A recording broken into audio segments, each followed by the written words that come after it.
No Mercy 2017. John Cena loses clean to Roman Reigns. You probably see that at a glance and assume Cena passed the torch, doing his bit to desperately try and get Big Dog Reigns accepted as the top guy by fans.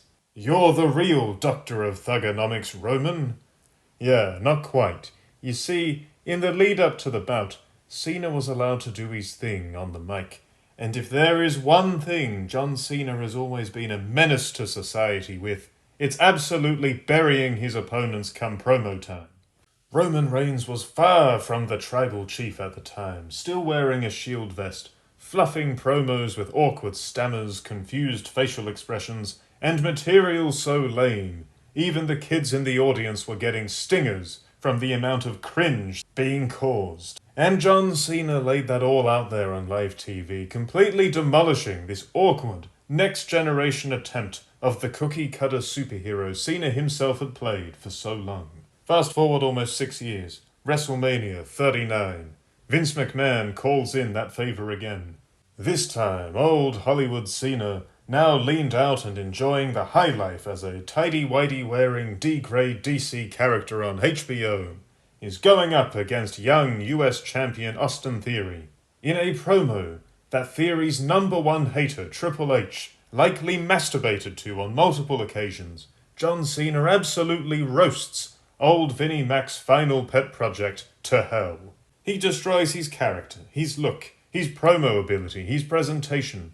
He demolishes Theory so badly that even the match itself feels pointless, that even with a victory, Theory would still be a doofus, doomed to a life of mid-card purgatory. And sure enough, one tainted win later, and Theory's career went nowhere.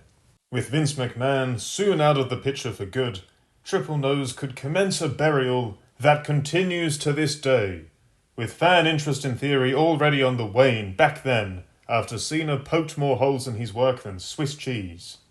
Two men who technically beat John Cena, yet came off looking the worse for it. That was the Cena effect. No one was safe. His merciless trash talk, his heavy-duty criticism of their work beyond even a kayfabe limit. He was shameless, totally selfish, not building any new stars at all. What a scumbag! Somewhere right now, Wade Barrett's ears are burning. So fast forward to now, and John Cena's finally gearing up to stop wearing jorts, now that he's nearly 50, and hang up those funny little merchandise hats while he's at it. He's turned heel, he's now in bed, probably in more ways than one, with fellow Hollywood club member Dwayne "The Rock" Johnson. And heel John Cena has subverted expectations where many hoped for a cool heel, a new take perhaps on the old Hollywood Hogan villainous persona, with new attire, new entrance theme, maybe something, anything to distract from that enormous bald spot parading around on Cena's head.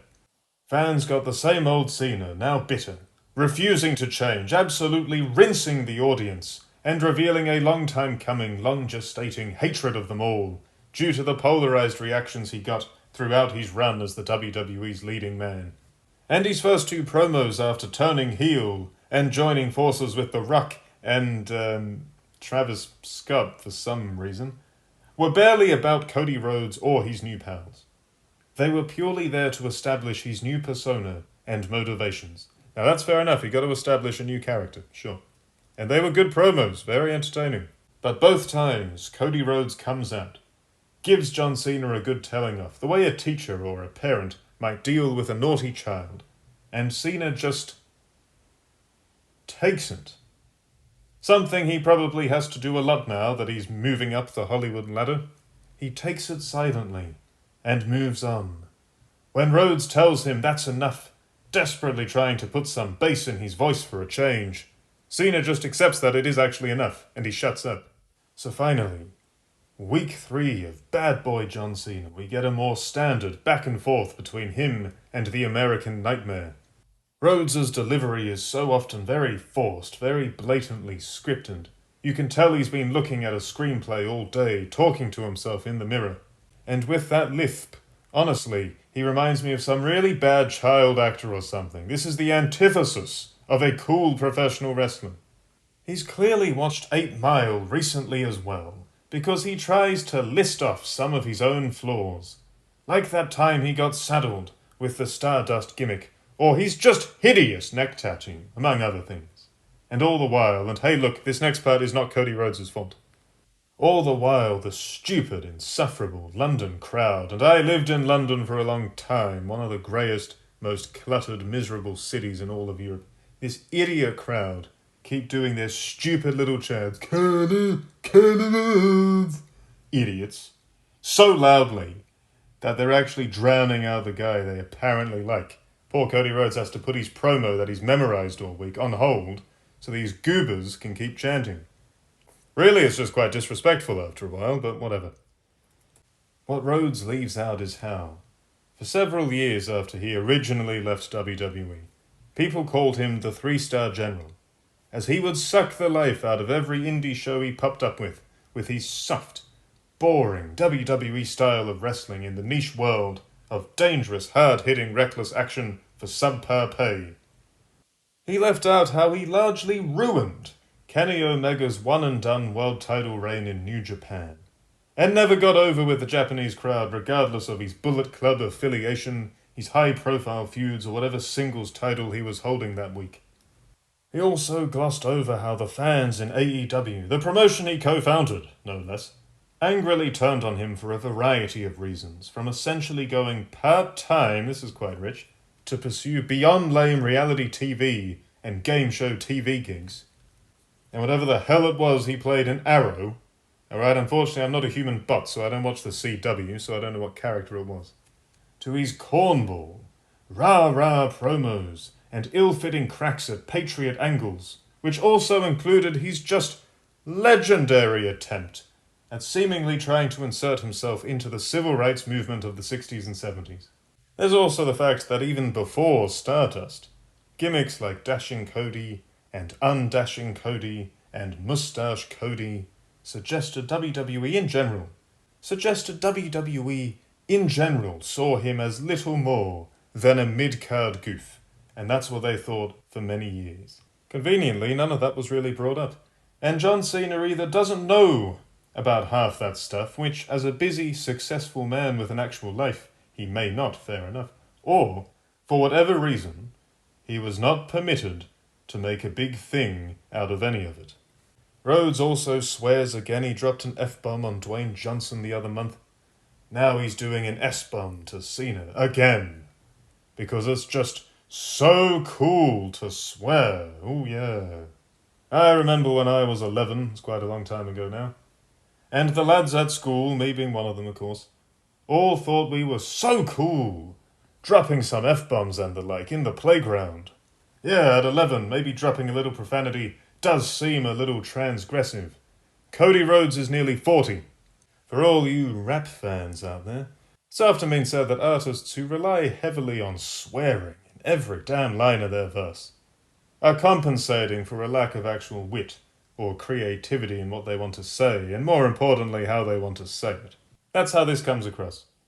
Rhodes is not a badass. He is not an edgelord. And yet he's trying to get a little edgy by questioning John Cena's penis size and likening him to shite. In return, John Cena goes for cheap trash talk that can easily be deflected. He calls Rhodes a nepo baby, obviously true, he is Dusty Rhodes' kid. But low-hanging fruit, so what?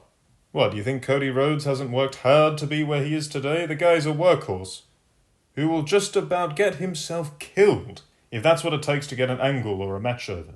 He caught fire, literally, in AEW trying to get his feud with Andrade over. Back in 2022, he wrestled probably the second best match of his career, with a completely torn pec, for real. An amazing display of toughness and commitment few talents, nepotism or not, would even dare to try. So Rhodes can laugh that off. His resume, his success speaks for itself. John Cena calls Cody Rhodes a sociopath. Antisocial personality disorder. Does Rhodes fit the bill?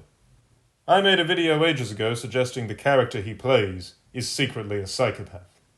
But if we're being real, putting silly jokes and trolling to a side, no.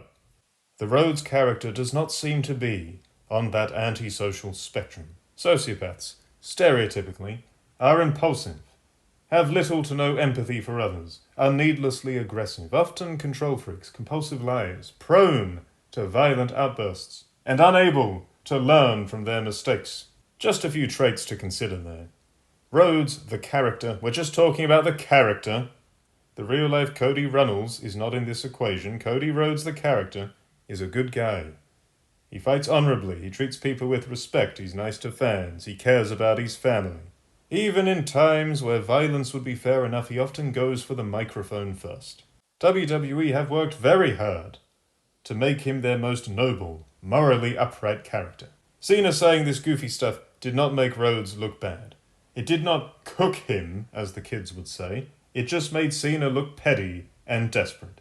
He's a heel, so fair enough, these are the traits of a scumbag heel. But it was low-level, lazy material for a guy who has a long-running reputation for completely dismantling foes on the microphone. This is easy pickings.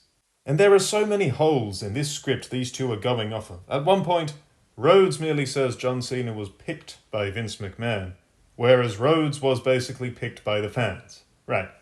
John Cena was hugely over during his push to main events. It was only during his first title reign boos started. It is true, though, that Vince McMahon favoured him over, say, Batista or Randy Orton to be the top guy back then, which is fine. There were reasons for that. The problem here is Cody Rhodes was picked by Vince McMahon too. Vince McMahon re-signed him in 2022 and booked him to go over Seth Rollins 3 PLEs in a row and positioned him as the lead babyface of Raw. Both of these guys were anointed by the old boss. Anointed via money and a push, to be clear, not the darker, smellier anointing he maybe gave Janelle Grant, allegedly, we don't know for sure. Cena makes a cheeky dig at Tony Khan. Funny thing is, it's more insulting to Khan than it is to Rhodes. If Rhodes really did make off with Khan's money, that's hilarious. That's cool, bro worked a money mark. He's a pro's pro. What's the criticism here? Anyways, this is going a bit long now, even I can feel it. Rhodes is trying to paint us this picture of John Cena as a mentor of sorts to him back in the day. Back when Rhodes was a young, pre-Stardust mid-carder. In reality, maybe these two were and are pals. Cool, whatever, that's nice for them. In Kayfabe, this makes no sense. Rhodes was, for quite some time in the late noughties, the subordinate of John Cena's generational nemesis, Randy Orton. He was then a delusional, narcissistic heel. And then he was a more serious heel. And then he was tagging with Damien Sandow, and later, as finally a babyface again, Goldust. Where is the space for him being John Cena's protege? In Kayfabe. He was actually, funnily enough, Hardcore Holly's protege in Kayfabe originally, something I'd completely forgotten until I did some research for this video. And they both say Rhodes was John Cena's chauffeur, his driver, his wheels guy. Right, so big stars like John Cena don't go from show to show and rent-a-cars the way many standard talents will. They have tour buses. Back then, it's common knowledge John Cena had one. Guys like CM Punk, Big Show, and Randy Orton were also known to use them. The big star treatment, the rock star tour. Now that's all well and good, but logically, either Rhodes moonlighted as a tour bus driver, or this is wedged in nonsense to try and add extra heat to a feud which frankly really shouldn't need it. Yeah, so to sum up, this segment really was not that good. John Cena's clearly having fun as a bitter old bastard, and it's not a terrible character by any stretch, but he looked bad here. The fact Rhodes completely schooled him when the segment finally got physical only weakened him further. Cena hasn't won a one-on-one match on TV in I don't even know how long. In 2023 he was doing jobs to the aforementioned Austin Theory, and Solo Sikoa, the latter of whom completely demolished him. You'd think this would be part of his heel turn, to avoid any more setbacks like that. He's got The Rock helping him out now, it's gonna go better again, but no. The Rock is in absentia, and now Cena is expected to be largely absent until WrestleMania. Now it appears that the John Cena Rock two-man power trip may not even be seen in the same room at the same time until WrestleMania, at best. Now I missed Raw this week, it was on at a time where I could have watched it, in theory, live. I can't just sit around watching TV on a Monday night though, as much as I might like to. I have things to do. Next day. I see reactions all over the shop, social media, here on YouTube, the usual places, you know. People acting like this was some great segment and that Rhodes is not being protected by WWE for this feud. These guys are allowed to do their stuff. Look, entertainment is subjective and it's totally fine to enjoy something. But Rhodes clearly is getting safeguarded in this feud. John Cena's trash talk game has never been softer, and bar an ambush beatdown with 2 other men by his side at Elimination Chamber, he's largely seemed oddly intimidated by Cody Rhodes frequently looking soft as a marshmallow opposite the champ. Conventional wisdom says John Cena will win at WrestleMania, given Rhodes has been allowed to look fairly strong in the build. But either way, these promos, entertaining as they were, as fun as watching John Cena heel it up has been, these promos have served not to build this up as some intergenerational rivalry of top dogs, but as a way of making Rhodes look top dollar in a good way, not the wrestler of the same name, and Cena as a sad old sellout who's painfully out of his element. Those first 2 weeks were quite engaging with John Cena's character work. I wanted to see where that was going, but at this point, win, lose or draw, where this is going is simply another episode of The Cody Rhodes Show.